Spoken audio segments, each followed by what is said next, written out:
The Word of God is alive and powerful, sharper than any two-edged sword, piercing even to the dividing asunder of the soul and spirit, and of the joints and the marrow, and is a critic of the thoughts and intents of the heart. All Scripture is God-breathed and is profitable for doctrine, for reproof, for correction, for instruction in righteousness, that the man of God might be mature, thoroughly equipped unto all good works. Study to show thyself approved unto God, a workman that needeth not to be ashamed, rightly dividing the word of truth. John 13:35, by this all will know that you are my disciples, if you have love for one another. Mark 8:34-37, when he had called the people to himself, with his disciples also, he said to them, whoever desires to come after me, let him deny himself, and take up his cross, and follow me. For whoever desires to save his life will lose it, but whoever loses his life for my sake and the gospel's will save it. For what will it profit a man if he gains the whole world and loses his own soul? Or what will a man give in exchange for his soul?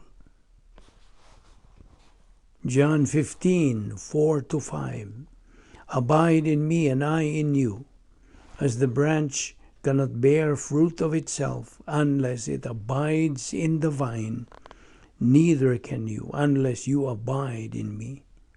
I am the vine, you are the branches. He who abides in me and I in him bears much fruit, for without me you can do nothing. 1 Thessalonians 5:24, he who calls you is faithful, who also will do it. Colossians 3:23-25, and whatever you do, do it heartily, as to the Lord and not to men, knowing that from the Lord you will receive the reward of the inheritance, for you serve the Lord Christ. But he who does wrong will be repaid for what he has done, and there is no partiality. Luke 3:10-11. So the people asked him, saying, what shall we do then? He answered and said to them, he who has 2 tunics, let him give to him who has none, and he who has food, let him do likewise. John 15:16-17, you did not choose me, but I chose you, and appointed you that you should go and bear fruit, and that your fruit should remain, that whatever you ask the Father in my name, he may give you. These things I command you, that you love one another. In preparation for our study of the Word of God, today, the next few moments will be devoted to silent prayer, the objective of which is to make sure that we are filled with God, the Holy Spirit, as we approach the Word of God. So silent prayer gives you the privacy of the priesthood and makes the option of rebound possible if necessary. But for you, unbeliever, the issue you are facing is not rebound, is not confession, but by faith in the Lord Jesus Christ. Acts 16:31 says, believe on the Lord Jesus Christ, and thou shalt be saved. Therefore, let us pray.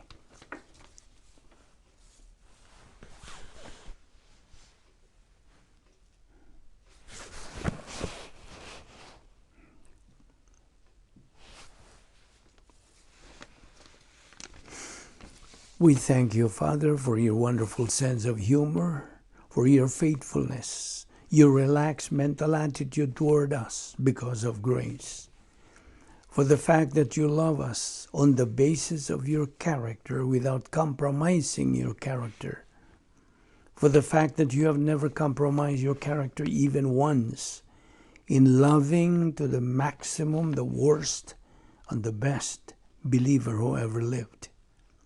We thank you that grace found the way to accomplish all of this as we continue to study this great grace gift from Jesus Christ.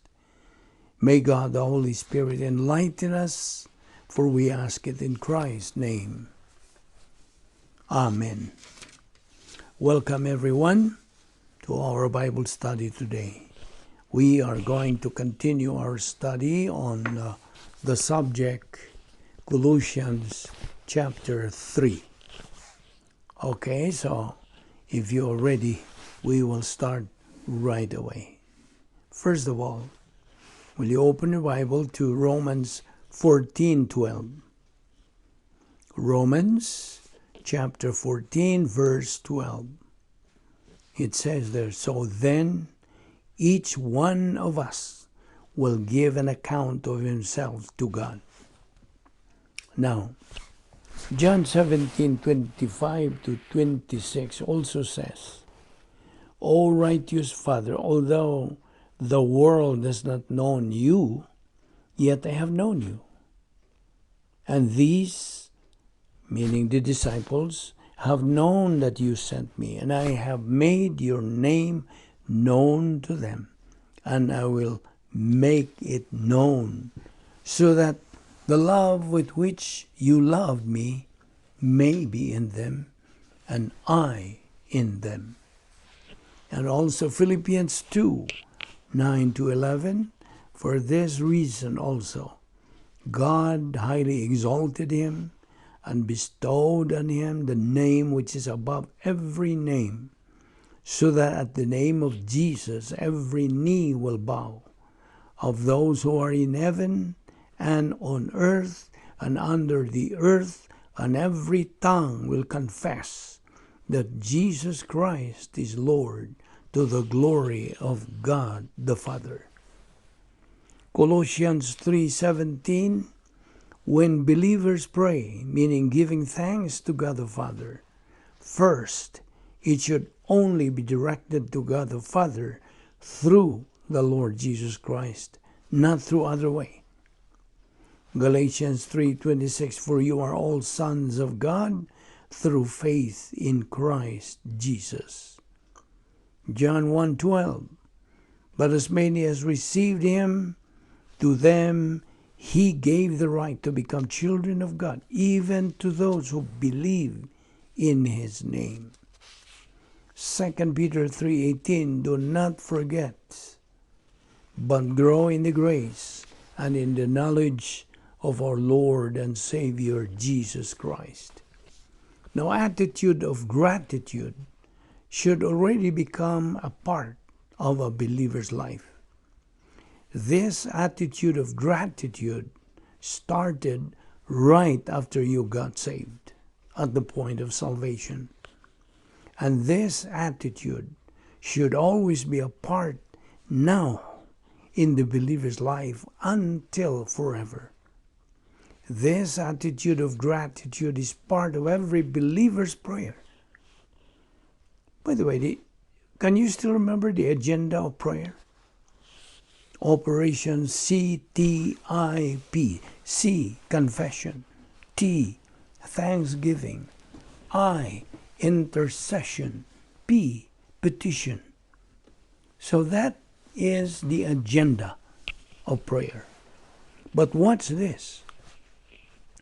Before you, as a believer, start to pray, be sure you do not have any unconfessed sin. That's the time that God will not hear you.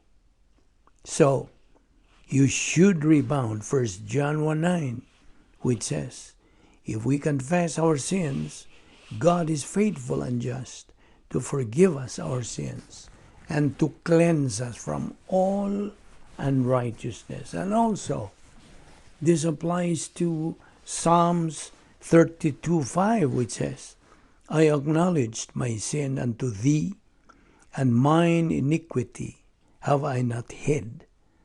I said, I will confess my transgressions unto the Lord, and thou forgivest the iniquity of my sin. That's part of the doctrine of rebound. However, when we pray, we should be sure it is within God's will. Colossians 3:17, whatever you do in word or deed, do all in the name of the Lord Jesus, giving thanks through him to God the Father. Now, let us focus on this particular verse that we have just read.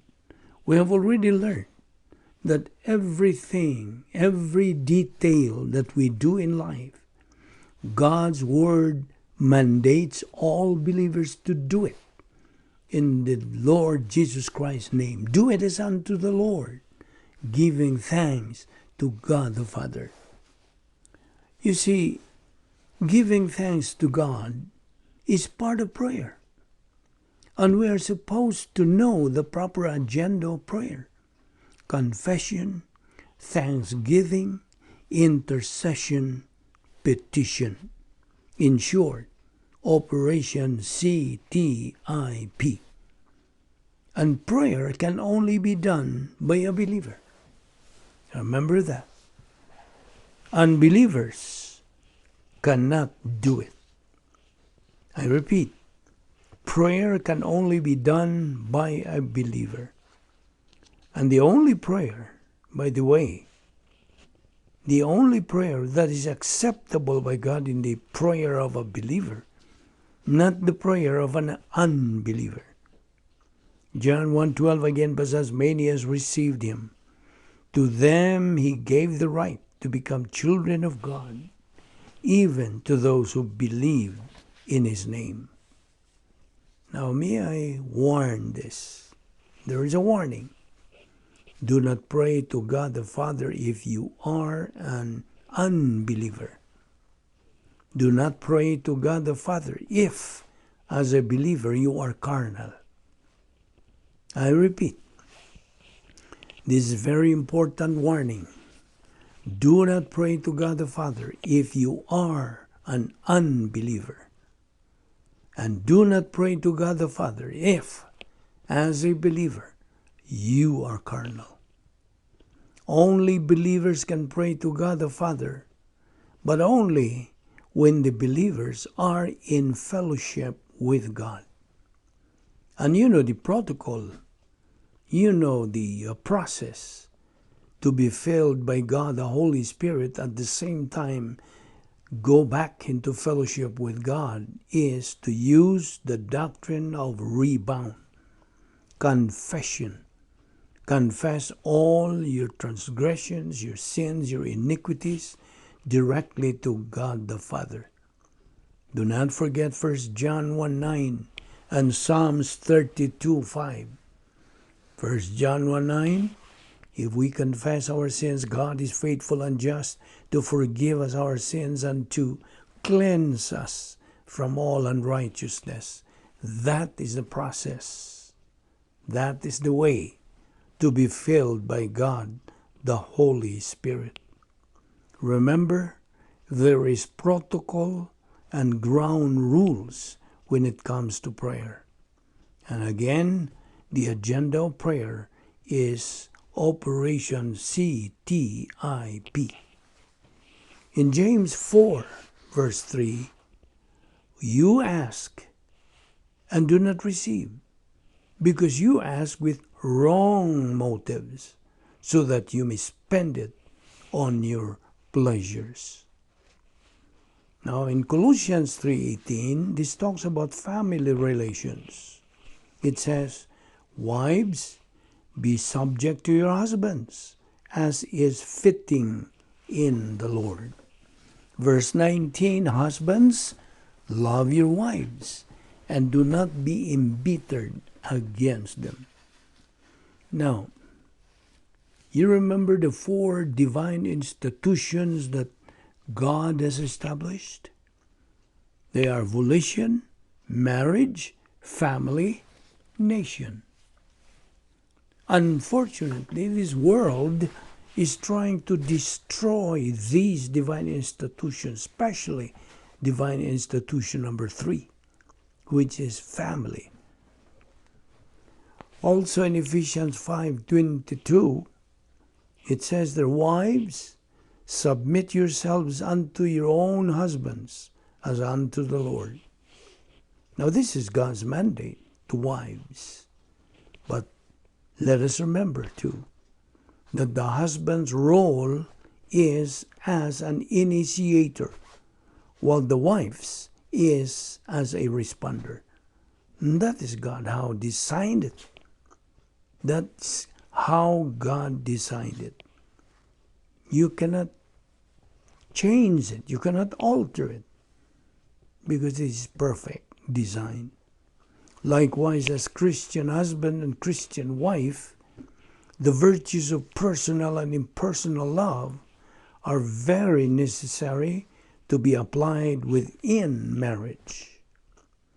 Now, in Colossians 3, of course, that's what we are concentrating on. In this text, we are studying the various principles in the Word of God, especially principles in marriage. Because in verse 18, Colossians 3, "Wives, be subject to your husbands, as is fitting in the Lord." Verse 19, "Husbands, love your wives, and do not be embittered against them." Verse 20, "Children, be obedient." And then Ephesians 5:23, it talks about wives. Ephesians 5:25, "Husbands, love your wives, just as Christ also loved the church and gave himself up for her." Now, please don't forget, Operation RFFG DPIHPO. Okay. This is regarding the 10 problem-solving devices that God has supplied all believers. Yes, God gave believers God's 10 problem-solving devices. Successful marriages are a byproduct of both husbands and wives prioritizing God's Word.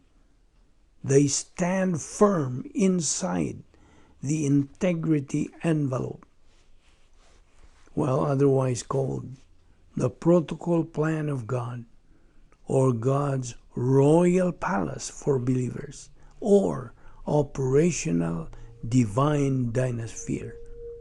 Because the Christian way of life is a mental attitude life. So is the success of marriage based on it. Now, to recall, God established marriage as an institution. Since He was the one who established marriage, He is the only one. He, there's God, of course. He is the only one who formulated the mandates, the principles in marriage.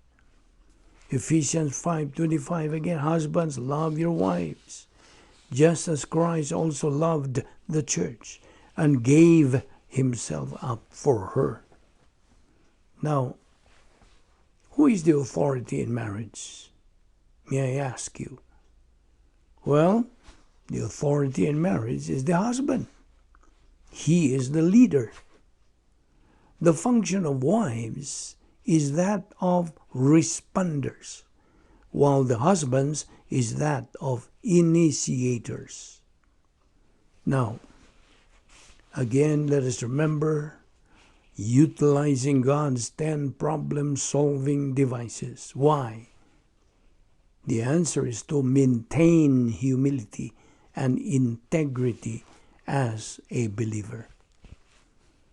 We should live our life as unto the Lord and live it as if it is our last. Live your life in the light of eternity. You see, bear this in mind that God has a perfect plan for your life. Perfect. And since God's plan for your life is perfect, God does not and never change. And since God does not change, then He is lovable, worthy of our personal love. In marriage, it is doubly important to apply the doctrine of personal and impersonal love. The husband must have impersonal love towards his wife, just as the wife must have impersonal love towards her husband. Remember, we earn these kinds of love from God's Word. We love Him, God, because He first loved us. Listen, a person can have self-confidence due to his capacity or cognitive self-confidence. Don't forget, Operation SLBA, our slogan of our evangelical ministry. Don't forget, study, learn, believe, apply. By the way, marriage as we know it is a corporate testimony, right? Marriage is God's second institution that He established. In the angelic conflict, Satan, God's archenemy, attacks this institution. Satan's goal is to destroy it. He even started to destroy it in the Garden of Eden. Again, Colossians 3:1-3, put on the new self. And verse 18-25, this talks about family relations. Now, take note of this. Success in marriage as Christians only depends on the strong and successful spiritual life of both husband and wife. Now remember the triangle of marriage? Physical attraction, soul rapport, spiritual life. This is the triangle of marriage. Physical attraction, soul rapport, and spiritual life. Again, success in marriage as Christians only depends on the strong and successful spiritual life of both husband and wife. Now in Galatians 5:14, this talks about the royal family honor code. Now, you shall love your neighbor as yourself. That is virtue love. By the way, before you get married, you went through 3 stages, right? Attraction, that's number 1. Of course, attraction is the blind stage of romance. Now, compatibility is the second. Now, that is the enlightened stage of romance. Problem-solving stage using the 10 problem-solving devices. And number 3 is rapport, meaning harmonious stage of romance. The status quo of sympathy and empathy. That's union called soulmates, as what is discussed in Colossians 3:18-19 and Ephesians 5. Okay? Now, as a review, don't forget the 4 divine institutions that God established: volition, marriage, family, nationalism. Now, God instituted the above 4 institutions for mankind's preservation. We are talking here about believers who have virtue morality. Because for unbelievers, They only have human morality. That is the difference between believers and unbelievers. Now, for believers, there are 3 stages in romance. This, I just quoted a while ago: physical attraction, compatibility, soul rapport. Now, back to Colossians 3:20. Children, be obedient to your parents in all things, for this is well-pleasing to the Lord. Now, I keep repeating these 4 divine institutions, lest you forget: volition, marriage, family, nationalism. Satan, being God's arch enemy, is always on the go to destroy and devastate these 4 divine institutions. In order to be discerning as Christians and know what God's Word says about these 4 divine institutions, we are to obey God's mandate in 2 Peter 3:18, but grow in grace and in the knowledge of our Lord and Savior Jesus Christ. Let us remember that the above 4 divine institutions, let me repeat that, because this is very important. Let us remember that the above divine institutions have been formulated by God for the preservation of mankind. In these 4 divine institutions, there are authorities to be followed. Like, for instance, in volition. Who is the authority in volition? The authority is our own selves. In marriage, who is the authority? Of course, the husband. In family, who is the authority? The father. And in nationalism, who is the authority? The leaders of the government. Colossians 3:20 again: children, be obedient to your parents in all things, for this is well-pleasing to the Lord. Now get this. Genuine humility is developed in a child by first developing enforced humility in the family. Because the principle stands: the way up is the way down.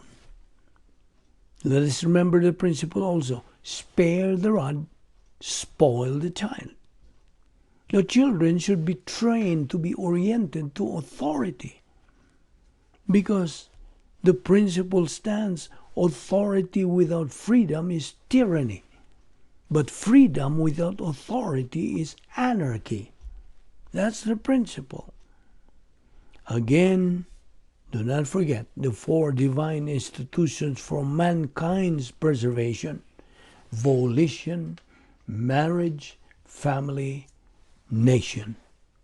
Principle. A believer who only uses his emotion in his spiritual life is arrogant. He who uses his mind, mentality of his soul, is humble. A believer should be able to think. Use your head. Also, let us remember the famous principle: authority without freedom is tyranny.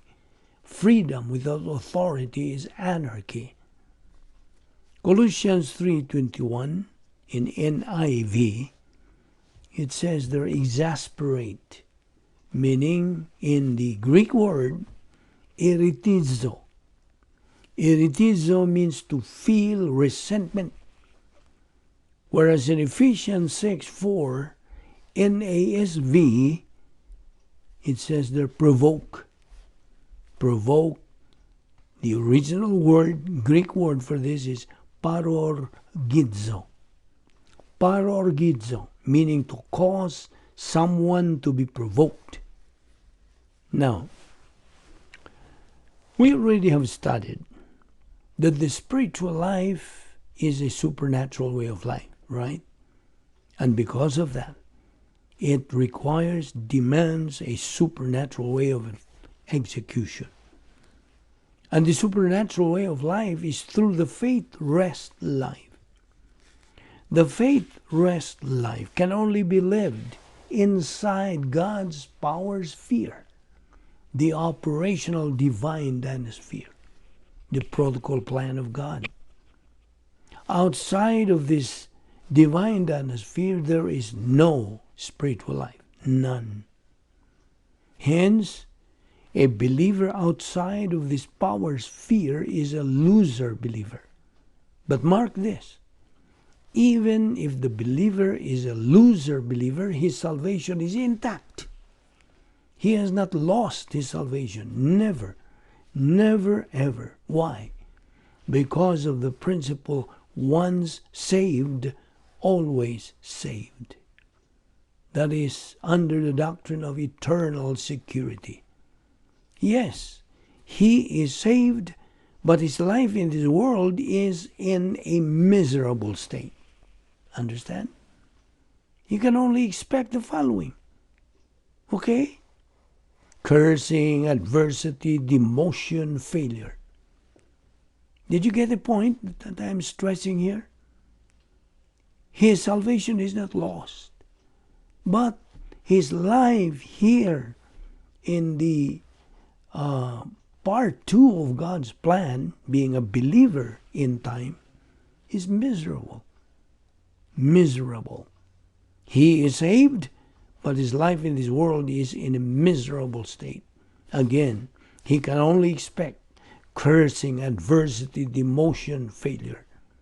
While on the other hand, a believer who resides in the operational divine dynasphere can expect the following: blessings, prosperity, success, promotion.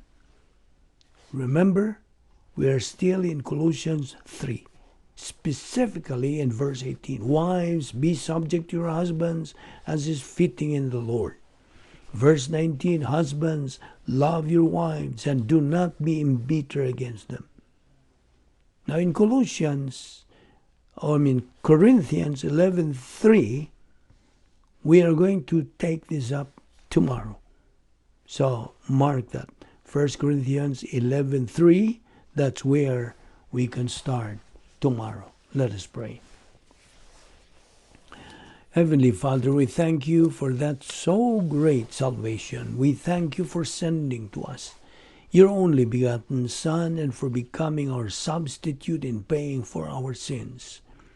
And now as your children, we pray that you will guide us in our Christian life, that we may be able to attain our spiritual goal, which is spiritual maturity, the capacity stage.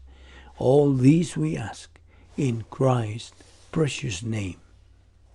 Amen.